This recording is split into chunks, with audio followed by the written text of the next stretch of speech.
ಯಾವುದೇ ಪ್ರಕರಣವನ್ನು as A home minister ಬಹಳ ಗಂಭೀರವಾಗಿ ತಗೊಂಡಿದ್ದೇನೆ. ಇಲ್ಲಿವರೆಗೆ 96% ಕರ್ನಾಟಕದಲ್ಲಿ ಈ 2 ವರ್ಷದಲ್ಲಾಗಿರೋ ಮರ್ಡರ್ ಕೇಸಸ್ಸು 96%, 99% ನಾವು ಹಿಡಿದಾಕಿದ್ದೀವಿ, ಅರೆಸ್ಟ್ ಮಾಡಿದ್ದೀವಿ, ಕೇಸಸ್ ಹಾಕ್ಕೊಂಡು ಇವತ್ತು ಕೇಸಸ್ ನಡೀತಾ ಇದೆ.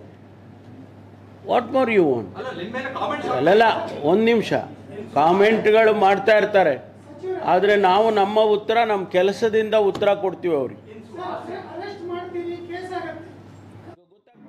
मंगलुरु के बजपे पुलिस थाने की हुदूद में जुमेरात की रात हुए राउडी शीटर सुहास शेट्टी कत्ल केस में पुलिस ने 8 मुलजिमान को गिरफ्तार कर लिया है।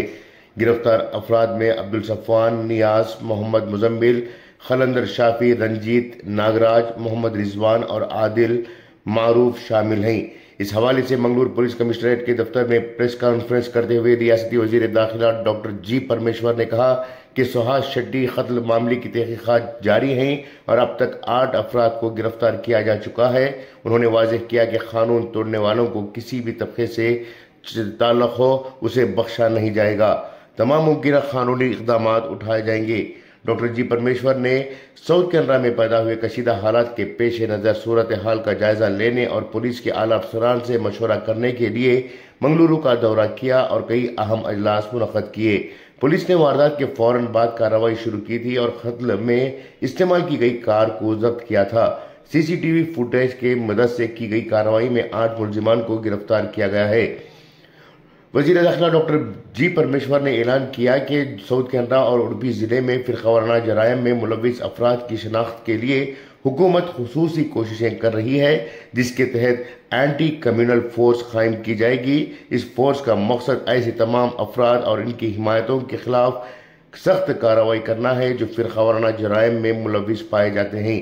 उन्होंने मजीद कहा कि इश्तिहार अंगेज तकारीर करने वालों के खिलाफ भी कार्रवाई की जाएगी और हुक्काम को इस सिलसिले में वाज़ेह हिदायत दी जाएगी। न्यूज़ मंगलुरु। ರಾಜ್ಯದ ಮತ್ತು ರಾಷ್ಟ್ರದ ದೃಷ್ಟಿಯಿಂದ ಇಂಥ ಘಟನೆಗಳು ಮತ್ತೆ ಮರುಕಳಿಸಬಾರದು ಅಂತ ಹೇಳಿ ನಾವು ಒಂದು ಹೊಸದಾಗಿ ಒಂದು ಕಮ್ಯುನಲ್ ಟಾಸ್ಕ್ ಫೋರ್ಸನ್ನು, ಆ್ಯಂಟಿ ಕಮ್ಯುನಲ್ ಟಾಸ್ಕ್ ಫೋರ್ಸನ್ನು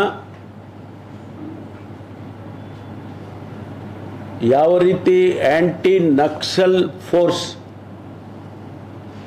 ನಾವು ಮಾಡಿದ್ದೋ ಅದೇ ರೀತಿ ಆ್ಯಂಟಿ ಕಮ್ಯುನಲ್ ಫೋರ್ಸನ್ನು ಪ್ರತ್ಯೇಕವಾಗಿ ಮಾಡ್ತೇವೆ. It is going to be on the lines of anti Naxal force. ಅದು ಪ್ರತ್ಯೇಕವಾಗಿರುತ್ತೆ. In coordination with the police, regular police, ಅವರು ಕೆಲಸ ಮಾಡ್ತಾರೆ. ಅವರಿಗೆ ನಾವು ಕೊಡುವಂಥ ಮ್ಯಾಂಡೇಟ್ ಏನಂತ ಹೇಳಿದರೆ, ಯಾರು ಕಮ್ಯುನಲ್ ಆ್ಯಕ್ಟಿವಿಟಿ ಮಾಡ್ತಾರೆ ಅದರ ಹಿಂದಿಂದ ಯಾರು ಸಹಕಾರ ಮಾಡ್ತಾರೆ, ಸಪೋರ್ಟ್ ಮಾಡ್ತಾರೆ, ಅಂಥವ್ರ ಮೇಲೆ ನಿರ್ದಾಕ್ಷಿಣ್ಯವಾದ ಕ್ರಮ ತಗೊಳ್ಳೋದಕ್ಕೆ ಅವರಿಗೆ ಎಲ್ಲ ರೀತಿಯ ಅಧಿಕಾರ ಕೊಡ್ತೇವೆ. All the powers will be vested with them according to the law. ಈ 2 ಜಿಲ್ಲೆಯಲ್ಲಿ ಶಾಂತಿಯನ್ನು ತರ್ತಕ್ಕಂಥ ಉದ್ದೇಶದಿಂದ ಅವರಿಗೆ ಈ ಫೋರ್ಸನ್ನು ಮಾಡ್ತೇವೆ.